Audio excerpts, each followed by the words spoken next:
செல்வராகவன் இயக்கத்தில் சிம்பு நடித்து வரும் படத்தின் படப்பிடிப்பு வேலைகள் படுவேகமாக நடப்பதை பார்த்து பலரும் ஆச்சரியப்படுகின்றனர்.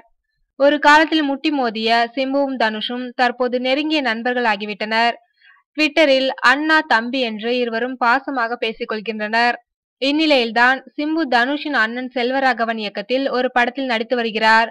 இந்த படம் குறித்து அறிந்த பலரும் சிம்புவும் செல்வராகவனுமா என்று கேள்விக்குறி எழுப்பியுள்ளனர். ஒரு பக்கம் செல்வா படத்தை முடிக்க 2 ஆண்டுகள் ஆக்கிவிடுவார் என்றும், மறுபக்கம் சிம்புவோ படப்பிடிப்புக்கு வரமாட்டார். இந்நிலையில் இவர்கள் இருவரும் சேர்ந்து பணியாற்றினால் அந்த படம் நிச்சயம் தற்போதைக்கு முடியாது என பலர் கிண்டல் செய்தார்கள். இந்நிலையில்தான் கிண்டல் செய்தவர்களை வெட்கி தலைகுனிய வைத்துள்ளனர் சிம்புவும் செல்வாவும். முதல் கட்ட படப்பிடிப்பை 12 நாட்களுக்குள் முடிக்க திட்டமிட்டு வெறும் 9 நாட்களிலேயே முடித்துவிட்டனர். சிம்பு செல்வராகவன் ஆகியோரால் கூட தீயாக வேலை செய்ய முடியுமா என்று கோலிவுட்டில் பலரும் தற்போது வியந்து வருகிறார்கள்.